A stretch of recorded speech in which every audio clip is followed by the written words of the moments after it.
আহ, জুলাইয়ের গণঅভ্যুত্থানের পরে অনেকেই দাবি করছেন যে আওয়ামী লীগের নিষিদ্ধ হওয়া উচিত, এবং এ নিয়ে সম্ভবত হাইকোর্টে একটি রিটও হয়েছে। আওয়ামী লীগের যে গত 15 বছর কিংবা বিশেষ করে 2014 সালের পরবর্তী সময়ে যেই ধরনের কর্মকাণ্ড এবং 2024-এর জুলাইয়ে যে ধরনের কর্মকাণ্ড, এই কর্মকাণ্ডে আওয়ামী লীগের নিষিদ্ধের দাবি অনেকে তুলছে এবং অনেকে বিষয়টি নিয়ে কনফিউজ যে আসলেই নিষিদ্ধ হওয়া উচিত কিনা।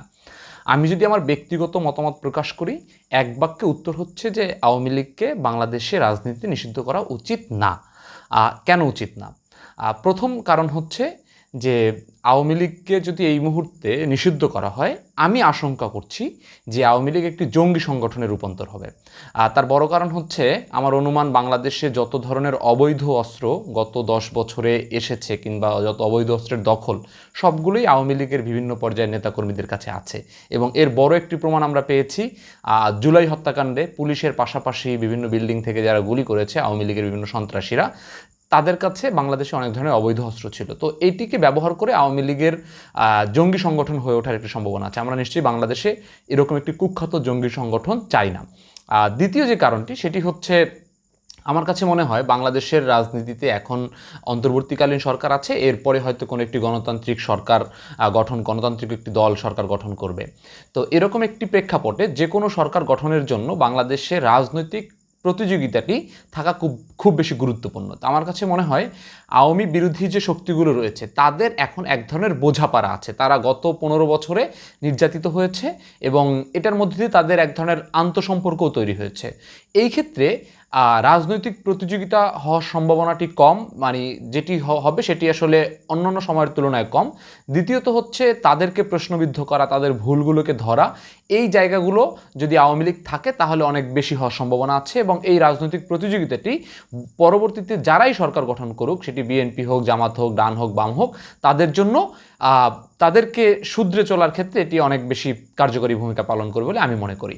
তৃতীয় যে কারণটি, সেটি হচ্ছে রাজনৈতিক বা গণতান্ত্রিক একটি অধিকার রয়েছে বাংলাদেশের যে কোনো মানুষের রাজনীতি করার। এখন আপনি প্রশ্ন করতে পারেন, কিংবা অনেকেই হয়তো এটি বলছেন, যে একটি গণহত্যাকারী দলের কি আসলে রাজনীতি করার অধিকার রয়েছে কিনা, কিংবা যারা গণহত্যায় সম্পৃক্ত ছিল তাদেরকে আমরা আসলে এই অধিকার দিব কিনা। এক্ষেত্রে আমার একটি মন্তব্য রয়েছে, একটি সুনির্দিষ্ট মন্তব্য রয়েছে। প্রথম কথা হচ্ছে, যারা এই ধরনের 2024 সহ বিভিন্ন সময় গত 15 বছরে আওয়ামী লীগের ছত্রছায়ায় যারা গণহত্যা করেছে কিংবা গণহত্যা সহযোগিতা করেছে, সরাসরি যারা গণহত্যা করেছে, তাদের রাষ্ট্রীয় আইনে তো নিশ্চিতভাবেই বিচার হবে। তার পাশাপাশি তাদেরকে বাংলাদেশের সারা জীবনের জন্য রাজনীতি নিষিদ্ধ করা উচিত, ওই ব্যক্তিগুলোকে তাদের শাস্তির পাশাপাশি।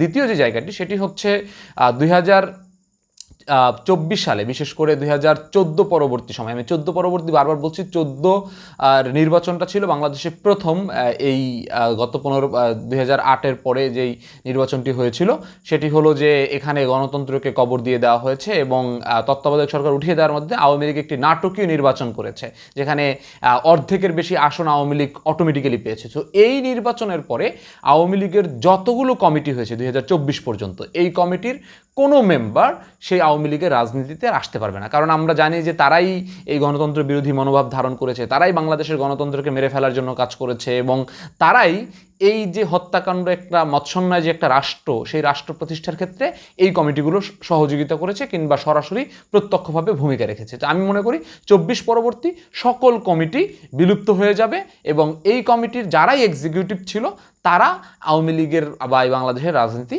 আর করতে পারবে না। তৃতীয় যে জায়গাটি, সেটি আমি মনে করি যে এই তত্ত্বাবধায়ক সরকার বাতিল হওয়ার পরবর্তী সময়ে যখন এটি জোর করে সংসদ বলেন, হাইকোর্ট দেখি, সুপ্রিম কোর্ট দেখি, জোর করে যখন তত্ত্বাবধায়ক সরকার বাতিল হলো, তার পরবর্তী সময়ে যতগুলো নির্বাচন হয়েছে, সংসদ থেকে শুরু করে উপজেলা, সিটি কর্পোরেশন নির্বাচন, ইউনিয়ন পরিষদ পর্যন্ত নির্বাচন, যারাই আওয়ামী লীগের মনোনয়ন নিয়ে সহযোগিতায় আওয়ামী লীগের সাপোর্টার হিসেবে নির্বাচন করেছে, অর্থাৎ প্রার্থিতা করেছে, এদের কেউ বাংলাদেশের রাজনীতিতে আর অন্তর্ভুক্ত হতে পারবে না।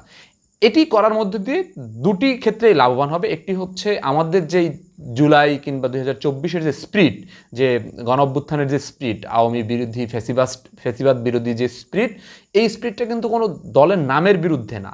এই স্পিরিটটা হচ্ছে গণহত্যার বিরুদ্ধে একটা স্পিরিট। সেই স্পিরিটটার সাথে বেইমানি করা হবে না। অর্থাৎ এইখানের মানুষগুলো একটা জাস্টিস পাবে, এবং দ্বিতীয় জায়গা থেকে আওয়ামী লীগ ইটসেলফ দল হিসেবে লাভবান হবে, কারণ আওয়ামী লীগের নতুন যে দলটি তৈরি হবে সেটি হচ্ছে একটি ক্লিন ইমেজ তুলনামূলকভাবে, এবং যারাই তখন আসবে তারা এই ধরনের গণহত্যা কিংবা এই ধরনের এন্টি ডেমোক্রেসি এস্টাবলিশমেন্টে কাজ করেনি, এরকম মানুষ আসবে।